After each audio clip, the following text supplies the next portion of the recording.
What is up, mofos? JJ back here with Holden, here to preview the MLB slate for Saturday, August the 15th. Going to go through some betting angles, some betting targets.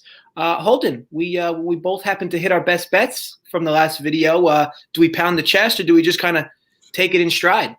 No, because losing streak is going to happen. I'm 3-0 on the show, and it's about to go all wrong. This is what happens when you pound your chest. When I pound my chest, it's over.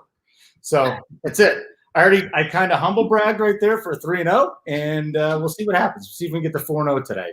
And I'll tell you what, I don't have the data backlogged, but when I have this mug, yeah, I don't need Google. My boyfriend knows everything. Uh-huh. Sick record though. Sick record. I thought you were you had a fiance. Yeah, well, I mean, at one time this was hers, and then after that, it became mine. All right, buddy. Let's just do some baseball. That's kind of how it works. So, real quick, the big news here, and I really like this bet too, was the Reds and the Pirates under for the first 5. That's not happening.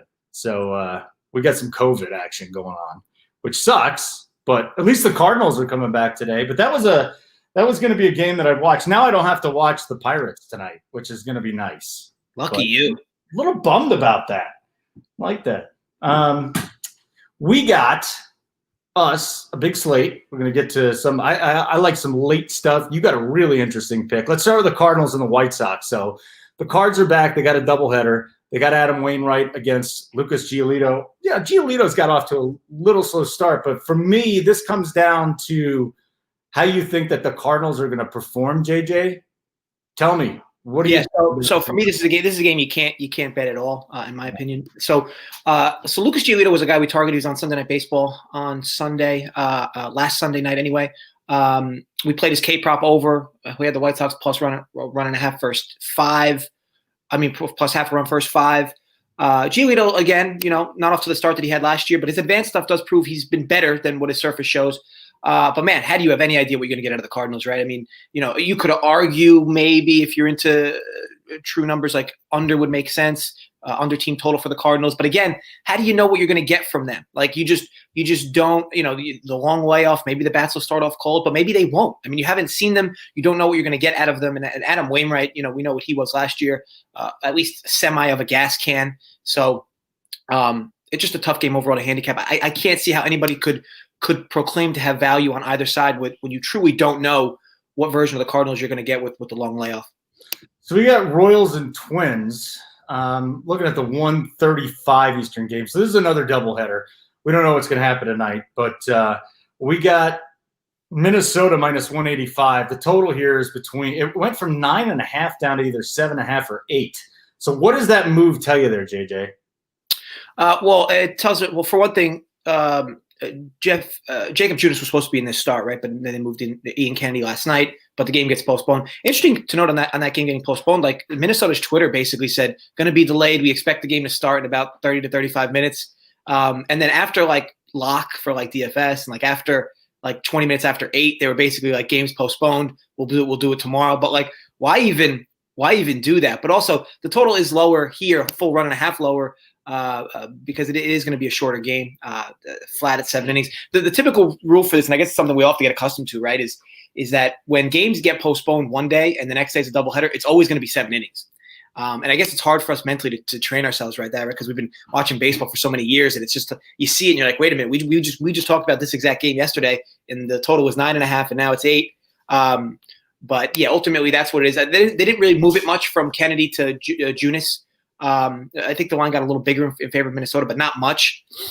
But yeah, we talked about this game from Friday night. Odorizzi is what he is, nothing spectacular, and definitely Kennedy is nothing spectacular.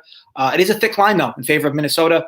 It is an early game. You got to figure a lot of people are going to want to back Minnesota early in this spot. So if you're going to want to grab Kansas City late, maybe you can get up to plus 180, maybe. But we have mentioned the fact that Kansas City has been seeing sharper money all year. So I guess that's tough to kind of weigh in as well. Mm-hmm. But, look, I know it's small, low innings, but, 7.5, once it dips there, it's not going to be a bad idea to target the over there. Obviously, I don't really ever like playing overs on early games just because I feel like the players are more accustomed to playing at night, especially your hitters. But, ultimately, if I was going to lean anywhere, it'd probably be the over. I mean, that's the thing, man. You wake up in the morning, you got to remember that it's a 7-inning game. That's why the line went down 2 runs. So there you go. Thank you for reminding me, JJ. That was not on my radar, at least, so I don't feel like an idiot betting on it. We got the Cubs hosting Milwaukee. Last night, Milwaukee actually – that was a fun game. Kimbrel looked like he got his feet under him a little bit. Brewers did take that win. Here we go. This is going to be a tough one for me too. I really wanted some action on this game, and I'm not feeling it, JJ. I'm not there. I want to get your thoughts on Colin Ray coming out. Lifetime, this is a guy that really has never put it all together. He's mediocre, way less than a strikeout an inning. His whip's up around 1.4 lifetime, and he's going up against the Milwaukee team that, while they've struggled, I mean, you got guys, Hira, you got Smoke, you got Yelich, you got Narvaez. There's 3 or 4 guys in this lineup that can go deep. And on the other end, we know that the Brewers offense has struggled from time to time. Maybe they're starting to show it. But I like Adrian Hauser too. Here's a guy, low fly ball rate, early goings here, high K rate, 24-25%. Do you have a lean in this game? Lean would be Milwaukee. The problem is the line's moved. Line's moved a bit further than I would have liked it to have moved. What you have here, well, first of all, let me just say, Yelich bombed yesterday, right? So, maybe he starts to find it a bit. Look, Rhea, obviously a guy that really hasn't been in the league in quite a few years, at least in the majors anyway. I know he was in a little AAA ball, maybe played a little bit in the majors in 2016, 2015. But yeah, nothing spectacular from him. I haven't checked the weather here. Obviously, the weather's always impacting for Wrigley in relation to the total, but I assume considering this total was it 8? Yes. Is it 8? Okay, so the wind's got to be blowing in. But yeah, if I was going to lean, definitely be Brewers. Actually, it's a 9. Oh, is it 9? Okay, yeah, so it's probably maybe semi-neutral then. 9 minutes 20. But yeah, if I was going to lean, it'd probably be Brewers first 5. It looks here's the thing, like the Brewers have been like mediocre at best, and like Yelich isn't hitting. So like he hits the homer yesterday, maybe that begins a little trend for him. And look, he's streaky just like any other MLB baseball player, and he can definitely carry a team with the long ball for quite a stretch if he gets hot. And look, that team's got a lot of bats that could kind of heat up here. I'd probably lean Brewers. I just don't like the fact that we didn't get the best number. Yeah, wind's blowing in around 4 today. It'll be in the 80s. I don't think that really affects it too much. Some would say it does, but 4-mile-an-hour wind, that's not doing it for me. Yeah. Also, I don't love the total here either. So there's going to be some games we like, people, I promise. JJ's on a little bit more than I am as far as being on some games. Mets, Phillies. Steven Matz has really struggled. He had that one good start to get going, but since then it's fallen apart. Aaron Nola is one of the better pitchers in the game. I really like this Philly rotation. They're starting to come around, man. The problem is Neris blew another game last night. So it's like if I'm betting the Phillies, it's got to be first 5, JJ, because I cannot trust their bullpen whatsoever. Even if they don't throw Neris out there, it's still going to be some type of garbage. So what we have here is Phillies minus 160. We got a total at 9. I think if I'm betting this game, though, I'm going first 5, JJ. Yeah, so interesting note of here. So Steven Matz is a guy that I typically like to bet. I like to bet him because overall the market is just typically always down on him. Now, in this spot, though, again, another position where you have that minus 150, minus 160 area, which is going to scream lay a half run first 5 with the Phils. Nola's been great. His advanced numbers prove he's been great. Matz is like the exact opposite. It's like a true 180 between these pitchers thus far. But you kind of like Matz also goes through stretches where like he throws so poorly, and then he goes through stretches where he throws very good. It's just really a matter of how you neutralize, I guess, that data. Now he's not. See, if you're looking at it from a true betting angle, he's not throwing well, and the Phillies are hitting well. So for me, and I don't like to bet home team totals over often, just because I know that you could get limited with at bats, especially when the home team is a big favorite. But man, a home team total for Philly over would make a lot of sense. Again, you got Rhys Hoskins and Bryce Harper both, and even JT Realmuto getting in the action. These are three very warm hitters right now. And 2 of them are coming from the right side of the plate. Matz really struggles from that side. And again, up and down, Philly's got also more righties to target against Matz. You got to figure they're going to be in position to grab some runs today. And the long ball has specifically been their thing. And Matz the long ball has specifically been his thing. So you would kind of correlate the two together and assume some ball is going to leave the yard here from Philly today. So yeah, for me, I'm looking at this total. I assume it's going to be like a team total over 5. Yeah, 4.5, right. Let's see. I'll get it for you right now. Let's see if it moves. 4.5 is probably going to have heavy vig. 5.5. Over 5.5 is 108. That's a lot. Minus 108 or plus 108? Plus 108 through the first 5. Yeah, so my suggestion would be if you were going to bet this team total, I would leverage 2 different books. So I would assume there's going to be certain books that have 4.5 at like minus 130, minus 135, and then other books that have 5.5 at like plus 108. I would do a half unit both ways if you were going to bet it, or a fourth unit both ways, either way, because then ultimately you middle yourself at the bet becomes 5, right? Because you're laying the vig at 4.5 and you're betting dog money at 5.5. So if you bet half unit both ways, it's more or less like you've made a full unit at 5. So that would be, if you were going to bet the game, that would be my suggestion. Again, I'm a Mats guy, and I'm really a Mats guy because the market's always so down on him. But man, like I said, when you really put the numbers together, he's giving up a lot of home runs. Philly's been hitting a lot of home runs recently. It just kind of makes sense that a few balls from them will leave the yard. He'll make a few mistakes and they'll end up in the seats. No, I don't hate it. And listen, there's 2 starts he had. I think it was the Nationals that just beat him up really bad. If you look at his xFIP, so a lot of people don't want to just look at what they've done in a small sample, but I think sometimes you can look at that. He's got a 3.45 xFIP. He's got a 22% K rate, and he's got a 3.5% walk rate. Like, all that stuff is good. The problem is that he's getting hit really hard early in the season, and he's giving up fly balls to right-handers in McCutchen, Hoskins, Realmuto, Segura. Baum isn't going to hit home runs. He's the rookie that stepped in there, and he's getting some singles, and he got on base. But Goslin has been crushing the ball too. What an interesting surprise, AJ. I was just saying, what an interesting surprise Goslin's been. I mean, Jesus. Yeah, but I'm not going down this road with you, so I'll get burned when you're right. I just I know you like Mats. He scares the hell out of me because I don't know which one I'm getting. That's the whole thing. And you're on him because you have a stronger sense that he'll be good. Yeah, I mean, and then to be clear, like, I'm more often than not on Mats than off. This spot in particular, though, would make sense for Philly to get runs on the board, which is why I would lean that direction. But again, not a spot I exactly love. But if you're really looking to truly target this spot, that would be the spot I like. All right, here's an interesting one. We got Max Fried going up against Costanzo, Atlanta, and Miami. The total is 8.5 minus 15. Actually, I'm seeing it 8.5 minus 106. So you can really get in on the total if you wanted that. Atlanta sitting at 200 money line. So this is interesting because look at what has happened to the Atlanta lineup.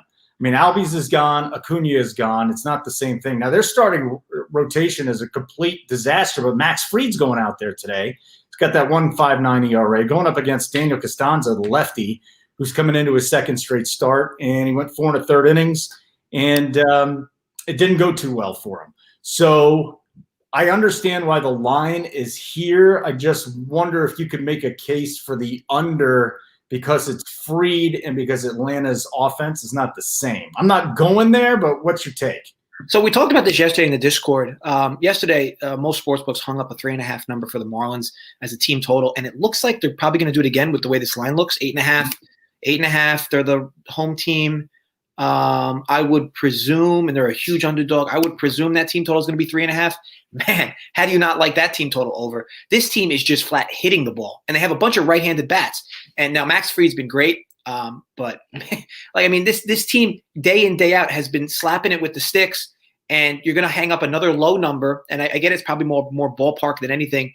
And like you said, like the Braves are missing bats. I get a little concerned at how much consistency they can really find hitting the ball as their own team. And I get it, guys like Austin Riley are hitting 8th, and I'm sure now a guy like him's going to move up in the order. But they're just a good lineup top to bottom, so it's not going to matter as much when they lose 1 or 2 bats. But it will still matter. I mean, look, Acuna's one of the best players in baseball. Albies is a great hitter as well. So for me, if I'm targeting a spot, why would you not want to ride the Marlins bats? And this is just something that the market just is continuing to not adjust to. I get it. Marlins have been poor. I mean, Marlins have had a lot of poor qualities, and certainly from the markets were poor coming in.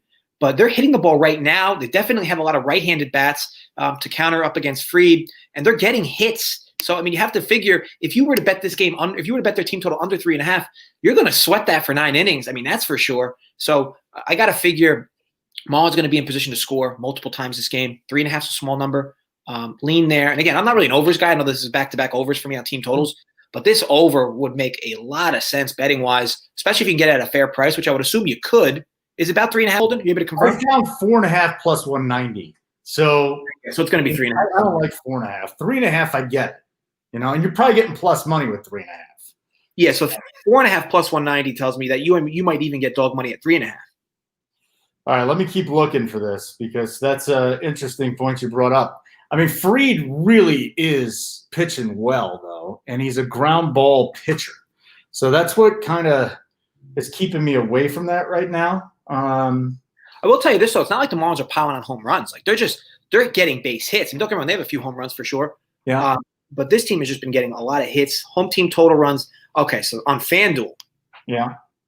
Over 3 minus 130. Man, do I love that bet. Over 3 minus 130. Oh, man. 3 runs for a team that's basically – let me look it up real quick. I mean – you can't believe it? Well, because maybe it's the eye test for me. Like maybe I'm just seeing them and they've always been scoring, and maybe I have a little misconception. Okay. So this Marlins team has scored 8, 14, 4, 2, 4, 4, 8 runs their last 7 games. So one game they scored less than 3 runs, and it was only 2 runs at the Mets. Other than that, since they've more or less they've done it 7 of 8, and to me the books just aren't adjusting to it. Okay, I hear what you're saying, man. I'm trying to see here. Like, if Fried goes out, the Braves bullpen is average. I mean, they got a mediocre bullpen. Could they touch them up? I loved their offense last night. Thought that was a great matchup. I think Max Fried is like one of their only remaining decent arms, but 3 runs. I mean, like, that's pretty good. 4.5, I'm not touching, but 3 runs. It's going to be something I'm looking into. I got to tell you. I can tell you this: if you're betting under, man, enjoy the sweat. Yeah, I'm not doing that. Tigers, Indians. Now this total I think was 3.5 through the first 5. Yeah, I'm seeing 3.5 dog money if you wanted to under. Fascinating game here because it's Bieber versus Turnbull, and we know Bieber's a stud. And he's coming off a rough one. What did he get? For him, it was a rough one. He gave up 3 runs in 6 innings, and he did still strike out 8. And on the other hand, I mean, Spencer Turnbull has struck out 18 in 18 innings. He's got his fastball has just been nasty. They went off this offseason. They said you need to increase your spin rate. He's done it. Now, I thought Turnbull had a little bit of upside before this season, and now you're starting to see what's coming through here. To me, this is a very low-scoring game with both of these starting pitchers on there. But the Indians' offense finally blew up last night, didn't it? They finally found a pitcher that was bad enough to go up against.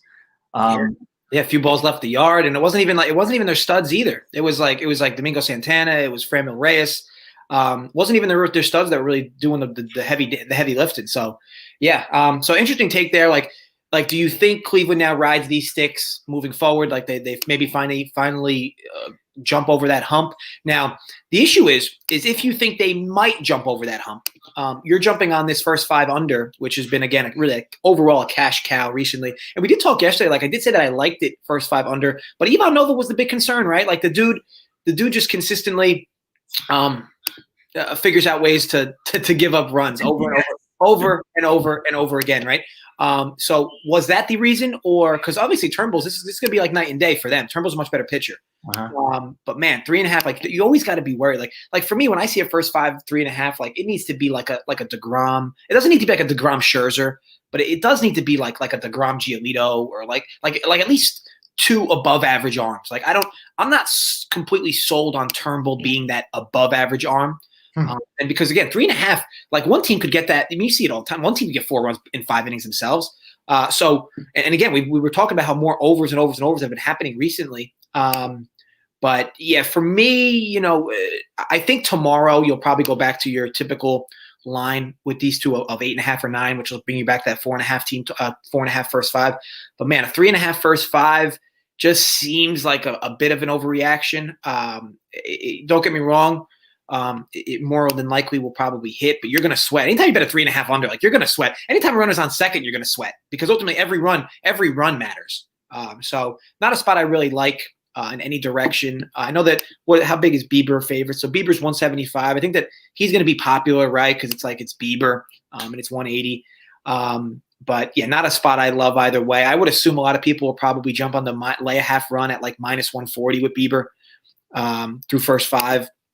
But yeah, again, not a spot I truly love. Interesting to see though if Cleveland does get those bats back, how much if they can really start tallying some runs over the next few days. Yeah, this is just 2 really good pitchers right now though, and I'm not sweating out under 3.5. It's too stressful. And I like watching games that I bet on. Do you watch games that you bet on? Yeah, so I typically try to watch a lot of the games I bet on just because I'm more of an eye test guy too. Like I feel like the market is all numbers based, but at the same time, you need to have an idea on how teams look and how teams are playing.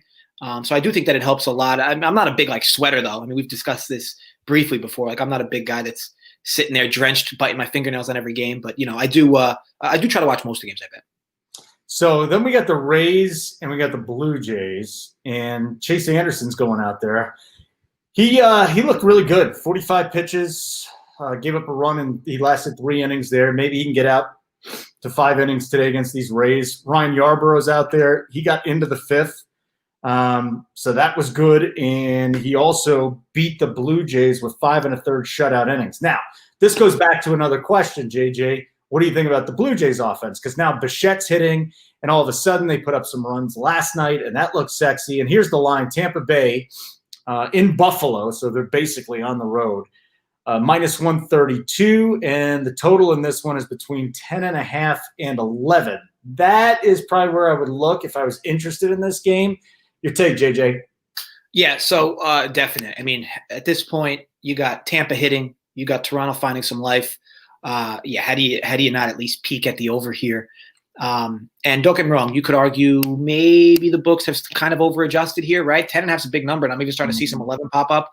So not maybe a spot I love. Maybe be a spot you're trying to target live if you can slide through the first inning with no run. Because I always realize when you have a total of like 11 or 10.5, it's almost like very much assumed that you're going to get that run in the first inning. If you don't, that total is going to drop about a full run and a half. So literally, when you enter the second inning, this total is going to be 9. So just something to consider. Now, granted, you might say, okay, I think there's going to be a run in the first inning, so I'll want to bet the over anyway. Maybe bet over run in the first inning, but you're going to lay a lot of vig there with a total like this. But look, you got 2 teams hitting. I don't think there's any crazy reason to overthink it. But the problem is it is a big number. Look, Yarbrough is probably better than he's been. Chase Anderson is just not someone I believe in. But again, Tampa's hitting a bunch of big sticks coming out from the left side as well. And Toronto's got sticks from the right side. So to combat Yarbrough, just a spot I would overall target the over, but probably try to get a better live number in game. Not a spot I love. You're not gonna make a living betting over 11 at this park. So ultimately, just not a spot I love, but over would be the lead. Yeah, that's interesting too, because I like Anderson, and then Yarbrough really shut them down, shut the Blue Jays down in that first spot. So I am very conflicted. See, I came into this thinking the under was the way. Now you're telling me the over is the way, so I'm just fading the way. That's it. Stick a fork in it, because this is the deal. I'm still not sold on that Toronto offense, but God, there's so many good young bats, and Bichette's just carrying them, man. He's homered like 4 straight games. Yeah, I mean that offense is young, and I mean they're good. I mean ultimately they're probably going to be streaky like any other young team with good hitters. But I mean look, they're hitting now, and so is Tampa, so it does make sense, but not a spot I love. All right, let's get to the 7:00 games. A's and Giants. Last night was just horrible beat, man. I had a great night last night. It would have been an amazing night, but freaking Steven Piscotty. You saw, dude hits a grand slam in the bottom of the 9th or top of the 9th inning, and then the A's go up and win it in extra innings. Oh, I didn't realize I was asleep. Did they lost that game? Oh my God, it was so brutal too, man. It was horrible. Like the whole game, they're leading, and they go into the 9th, and it's like, okay, they got a couple runners on. Piscotty is just money with the bases loaded. Like if you're an in-game bettor and you want to bet an at-bat, if Piscotty's at the plate, just bet on him hitting a home run because that was a horrible beat. So anyways, JJ, Ace, Sean Manaea out there. Manaea's getting moved up because Montas was scratched. And then you got Kevin Gausman, the veteran. He's coming off a decent start, 6 1/3 innings, gave up just 1 run against the Dodgers. I prefer to look at a bigger sample than that. Gausman came up, was a big-time prospect. But here's another game, JJ, I'm going to be staying away from. Do you like either side? Yes, I'm a semi-Gausman truther. I just think he's better than what we've seen from him the last few years. I mean, he's had some highs and lows too. But again, another team in San Francisco, a team that is hitting. So a bad team perception-wise that is hitting. And now they go up against Manaea, who has been okay to start. A little up and down for him as well early on here. I think this would be another spot where I think if you wait long enough, you may be able to get a better team total on the Giants here over. And again, when I would like to bet team totals over, it would be if the team is home, I would like them to be an underdog. So at least you assume you'll get 9 at bats. It does make sense. They're hitting. They did it earlier. Now, granted, their bullpen obviously gave up the game yesterday, but they're hitting. You wouldn't have to bet them to win. It is a small line though. I feel like people are going to look at this and just want to bet Oakland, right? It's just so appetizing, -137. But again, San Francisco's hitting. It's not something you can really look past right now. And I'm not just going to assume that's going to stop today or tonight. So yeah, that would be a spot I target. It'd probably be 4. Let me see, they're 8.5. Yeah, their team total will probably be 4. That'd be a spot I lean.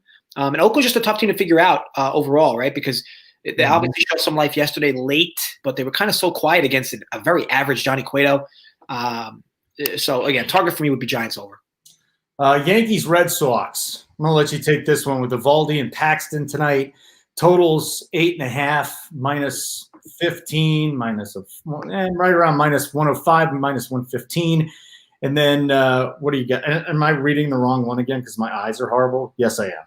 That's it. Let me go read this line again, JJ, and then you can go talk. It's 9. The total is 9, -102. And then we got the Yankees -160. So heavy favorites there. Boston +142. Eovaldi, Paxton. I know you like a bet in this one. Yeah, so going to be running the first inning here, Yankees, Red Sox. This is going back way last year with James Paxton. Dude just gives up runs in the first inning. Like I don't. And what's crazy is I don't even know if he gave up a run in his last start in the first inning, but the Yankees got one. It's just like his starts just consistently they'll get runs land in the first inning, and the books just aren't adjusting to it. Like you would assume if they're going to hang a total of 9 for the game, they would start influencing that first inning a little more. Because there's got to be something there. And Paxton, we've said this before, Holden. Paxton has mentally said there is something wrong with him entering a first inning of a game. Like he just can't get things right. And even when he gets things right, like even the game a few weeks ago, like he gets the first 2 outs, easy. It was like nothing. It was like 4 pitches, 2 outs. One of them was a strikeout on 3 pitches. And then the next pitch is a ball laced to center field. And then next one, a 2-run homer, first inning. The dude just like can't stay stable for 3 outs in the first inning. Now, granted, and specifically against Boston, like every time he plays Boston, runs seem to find themselves on the board in the first inning. And again, look, of course, the Yankees could score as well. I'm certainly not a Nathan Eovaldi truther. So I really like that play. I saw the consensus right now, -110. Now that number might get better for you because it does look like under money is starting to come in here. We starting to bring this down. I can't guarantee that'll continue to hold, but it did open 9.5 down to 9. Now I'm even seeing 9 at some vig at places. I don't think this will dip to 8.5, but do keep in mind if this line continues to go down, it will make that first inning over prop a little better for you on the over. But I do like that, and I'll be honest too. Like if this line continues to dip, if this line dips to like -150 because all of a sudden now Boston is getting love, I'm gonna like Paxton first 5, like the half run. This is just a guy that if you can just get past the first inning, he's typically good. I think he's better than what we've seen. And again, I am not an Eovaldi truther. Eovaldi's probably had a decent year. Hold on, I don't have the exact numbers in front of me on him, but he's been all right. But I think that the market's kind of swinging a little too far for the Yankees lineup not having Judge or Stanton. But we said this on Friday, like this team still has a bunch of hitters, and they kind of proved that yesterday. Would they pile up 10 runs yesterday? That was my DFS team, man. They helped me on that other side, man. This team is plenty stacked without those two. So going to be a spot. I looked, if I get minus 150, I'll lay the half run at about minus 108 ish. But ultimately, the favorite play for this is definitely going to be over. Probably the best bet of the video. Over 0.5 runs first inning. Yankees. Yeah, I think Paxton made it to into the seventh. He had 11 Ks. I read an article on him recently that going into that last start, he just made a couple of mechanical adjustments. He wanted to open up his hips a little bit more. Maybe it worked. But if you go back and look at the trends that JJ was talking about, this is – and again, we're not trends guys, but this is the trend. This is the James Paxton trend. And I'm with you, man. That's a nice line. That's your play that's up today too. So, yeah, I'm fine with that. I'm probably going to end up tailing there. Mariners, Astros. All right. We got a total of, between 10 and 9.5. Houston, massive favorites here. Minus 230. I mean, you're getting plus 210 if you want to go on the Mariners side. I don't know why you'd do that. Nick Marjavicius is coming out there. He's kind of a spot starter because he came in because Graveman was gone. He threw 60 pitches in his last outing, so maybe he gets up to 70, 75 if he can pitch well against this Astros offense, which is completely different now that Yordan Alvarez is in there. And we saw Christian Javier, JJ. We saw him in. He got beat up a little bit against Oakland, but he does have about a strikeout per inning. I don't know how deep he's going to be able to go in this game, but there's a reason why Houston is heavily favored, and they should be. Yeah, it's like we said on the Kikuchi video. It was like he knew. Maybe he had some foresight there. Let me avoid the Astros tonight. You won't exactly make a living betting on left-handed pitchers against the Astros. They just have too much. They have just too much power on the right side. And here is another one of those spots, right? Seattle lefty. Astros lineup's filled with righties. Alvarez definitely helps. He does come from the left side, though. But that team up and down the lineup, just so many righties to avoid. And it's just like one landmine after another if you're a pitcher, and especially if you're a bad lefty. So for me, big line here, not a spot I'm going to love in either direction. I would not want to lay the run line here. I know the Astros run line will probably be a very popular play, but you know my feeling on home team run lines. And also you're gonna be laying vig on that too at 230. You could target a team total for Houston, but again, that's a big number at home. Their number's got to be like 6.5. Not going to be something I want any part of. But yeah, tough game overall to handicap. But again, if you're going to bet Seattle, man, like you're going to really, grab your balls there because it is quite a sweat watching a left-handed pitcher against this Astros lineup, and not something I want a part of. I'm not bothered. So let's go Washington to Baltimore. Strasburg's out again. Did you see that last night? I mean, he left very early. So there could be major problems for the Nationals. Patrick Corbin's out there, though. He's a hell of a pitcher. Great start to the season, 2.76 xFIP, 28% K rate. He's going up against the Baltimore offense, though. A lot of you say, it's Baltimore. These guys can hit left-handers really well. I think their offense is completely underrated. On the other side, you got Asher Wojciechowski, strong right-hander. And it's not like the Nationals have just been beating down the opposition, but now you got a red-hot Soto. You got Turner that's hitting the ball well. I'm not in love with this Nationals offense whatsoever. And this is going to be another one. The weather says it's going to be a higher scoring game, but Corbin's really good, and the Orioles can touch him up though. So nothing on this one, JJ. You? Yeah, real tough game to call. Corbin, how can you not like this dude, right? Like he just consistently throws so well, and he doesn't get near the attention that guys that throw as well as he does get. What category would you put him in terms of pitchers in Major League Baseball? Like what two pitchers you would say are about Corbin level? He's the third best starter on their staff, right? So let me see here. Another left-hander that's like Patrick Corbin. I mean, here, I'll just put a letter on him. If Max Scherzer's an A+, then Corbin's like a solid B+. He's a good pitcher. And that's what I mean. I think he gets lost in translation on that staff. Like I think people just forget. I think people just forget how good he is. Like don't get me wrong. Like his numbers are great, but like you never go into a bar and hear how good Patrick Corbin is, right? Like it's kind of crazy. And he's really good and so consistent, and it comes from the left side. There's not a lot of great lefty starters in baseball. So for me, just a real underrated pitcher overall. And don't get me wrong, the market, he's not underrated in the market. He's more or less underrated at the water coolers. But he's really good. And so, but to your point, Baltimore's been hitting. But man, if you've been targeting teams you think that are going to get to Patrick Corbin this year, you have not been making a lot of money. So not a spot I'm going to like overall. It is a bigger line, -174. Could be one of those lay half run spots, first 5. But like you said, like the Nationals have been so up and down hitting the baseball that it's kind of tough to warrant. Nice to see some life with that offense recently, but not a spot I want any part of here. We got time to keep moving, man. We could probably get through a few more of these games. Yeah, night games. Do you have an eye on any of the night games tonight? So should be a real good game, right? Padres, Diamondbacks. That should be a fun one. That's what you like? I'm so glad. So we're doing the show last night. They said the roof was open, and everyone's, we're going over with this. And I'm saying, here's my philosophy.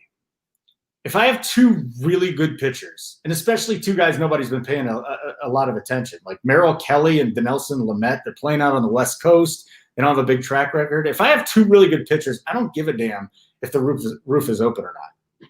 I don't care. I'm going to definitely go on that side. But what do you think tonight then? So interesting movement here. Now, this I would assume this looks more like a bullpen day. I know Quantrill comes out of the pen, so I guess did San Diego start to get scratched from this game? Because I find young. Bumgarner was going to go for the Diamondbacks, and then Cal Quantrill is making the start. So it's just a bullpen day. Yeah, it's interesting. And then you got Young for Arizona. Like for me, I'm at the point now where like when I see a Padres line that's like -115 or better, like I'm at the point I'm so bullish on this team that like I just love betting them at that number. Like I continue to say this is one of the most complete teams in baseball. They're very young, which becomes an issue with volatility, but just up and down the lineup complete. Bullpen's much better. Bullpen is much better than we've seen thus far. The starting staff, just up and down, is really good. Interesting to see a little bullpen day here from them, though. But with that said, like I said, anytime I see a line, Padres -115 or better, I'll dig a little deeper into it. But I'm pretty sure that's going to be a play I'm on. What's the first 5? Because that to me is an interesting one. The Padres can just destroy left-handed pitchers. You got and that's another good point. Like this team is filled with right-handed bats. Oh God, yeah, and Myers, Tatis, Machado, maybe even Tommy Pham can get it going tonight. But yeah, they got some right-handed hitters. Alex Young is a guy that has struggled against a lot of guys. Actually, he's given up 42% hard contact to the right-handed hitters, which is ridiculous. The only thing is that he does get a lot of ground balls. So you're going to have to hope that changes a little bit. But, I mean, you just look at what the Padres can roll out there against the left-hander, and I feel pretty good. Yeah. I mean, it makes a lot of sense. It does look like this game's getting steamed a lot in favor of Arizona. And, again, I don't know if that has a lot to do with the pitcher change, but the line I'm seeing from what opened and what it is now, about 30 cents difference in favor of the Diamondbacks, which, again, to me would open up a nice, juicy spot on the Padres. So you're down with that. You're liking that a little bit. Well, if I can get, I mean, I'd have to check my books, but the consensus I'm seeing at other books is about -114. If I can get that, yeah, I like that. Cool. All right, we've almost gotten through all the games, so we might as well get to the last 2. Texas, Colorado, last night, big time under game. Everybody was expecting a lot of runs. German Marquez, pretty good. You know, he gave up 2 hits and a run in 5 2/3 against Texas earlier this season, and he's been really good. And then Kyle Gibson is a terrific pitcher now, right? All of a sudden, he's just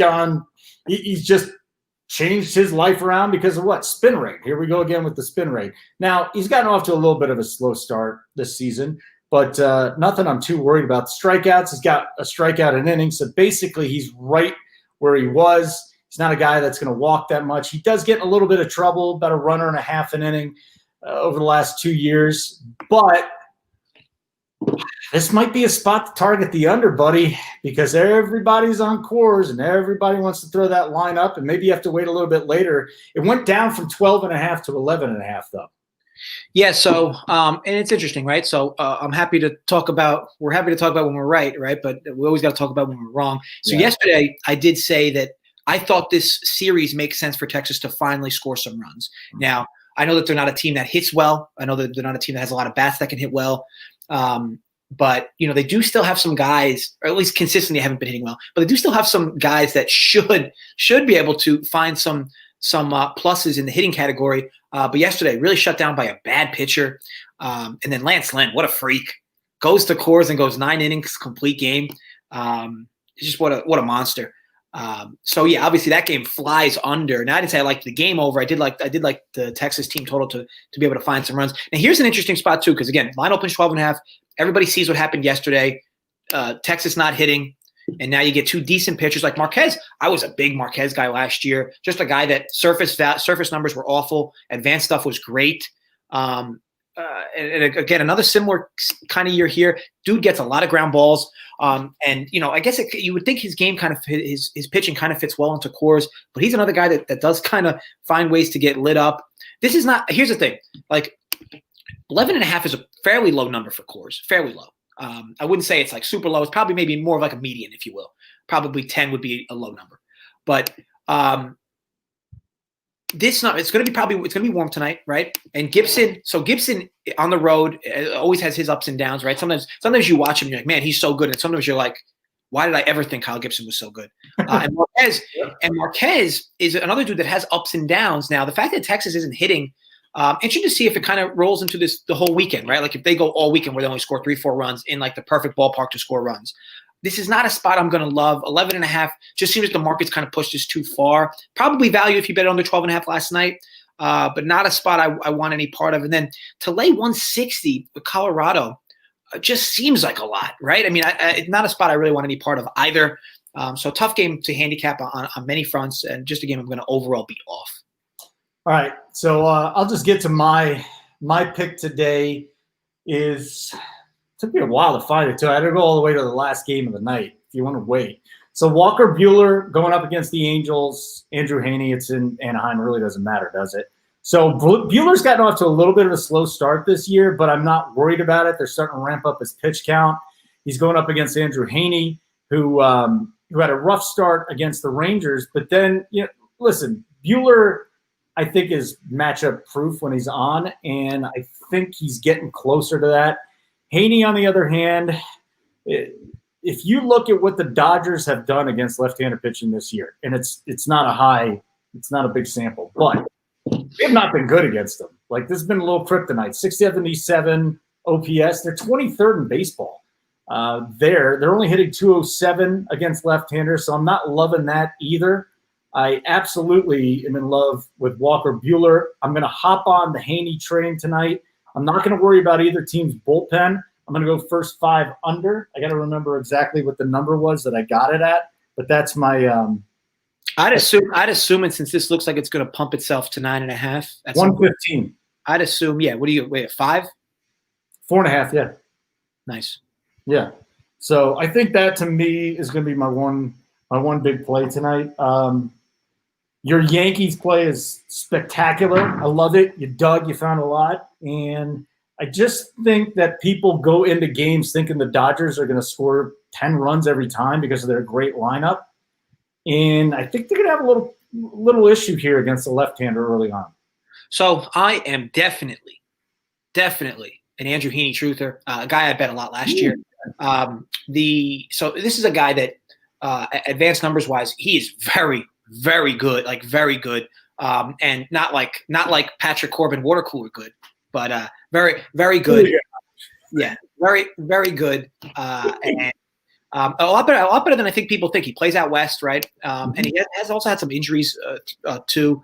But man, this dude just finds ways to get out, and his K rate's been kind of a little higher than I would have anticipated it being. Not this year in particular, but even last year, because he's not a big like strikeout guy overall. But yeah, real tough against lefties. And the Dodgers, like you said, their OPS. I mean, that team is really lefty heavy, right? I mean, don't get me wrong, they have righties. Obviously, they get bats, right? And they have a few other righties that are definitely complementary. But this team is really good from the left side. So you would, I kind of like that call, right? If you presume Buehler can kind of keep the Angels' offense quiet. Yeah. I did not make the 4.5 bet though. I went over under 5.5, and I gave 122. So minus more comfortable. Yeah, 4.5 plus money or 5.5 I'm going 5.5, 122. Yeah, so 5.5, 122 is nice. And what I always say to people, like, and people do this with run lines too. Like, I'm not sure what you have done holding with run lines, but like you can actually create your own run line because you can lay 1.5 and then bet money line, and then half unit money line, half unit run and a half, and then you're ultimately laying one true run. Same thing with the team totals, right? If you don't want to, like, let's say that total that VIG climbed to like 150, right? Under 5.5 minus 150. You're like, I don't really want to lay that much on one bet. Well, you can do half of it, like 25 cents per your usual full unit, right? And then you bet the rest of it on the dog money. So ultimately, you've created your line of 5. So you're not laying as much VIG. Something to consider, but granted, obviously, if it lands on 5, you lose the ability to win the money you would have if you laid all the VIG. But again, if you were at 4.5, you save yourself the money from losing on the dog price. It's really your own preference per se. I'll call it your own risk tolerance. But 5.5, 122, man, that's juicy. That's my bet. Yeah, I saw it at 4.5, and I was like, I don't know about this. I think I found it on FanDuel, 5.5, 122. I don't know if it's still there. The bet's in though, and I have a hard time thinking that these two teams can score 6 runs in the first 5 innings against A. Walker Buehler, who, 2 weeks ago, if I told you Walker Buehler was on the mound, you'd say, forget about it. There's no way the Angels are scoring. And I love the Angels offense. With Stella, Ohtani, I tell you this all the time. Rendon, Trout, these guys can hit, man. These guys can hit. But if you're going up against a pitcher like Buehler, I'm taking the pitcher every single time. And it's not like they're playing out on the East Coast where it's hot and humid. It'll cool off a little bit at night. The ball's not going to go bananas. And you and I are on Haney then. So I think to me it's a pretty solid bet. And I'll stick with the process. Even if I lose, I like this bet. Yeah, I'm with you too. I really like that call. All right, very good. We're all done, buddy. We got through it. Awesome. Yeah, guys, look, thanks so much for popping in with us, talking to Slate. And yeah, just to recap, my favorite bet for tonight is yes, run in first inning, Yankees, Red Sox.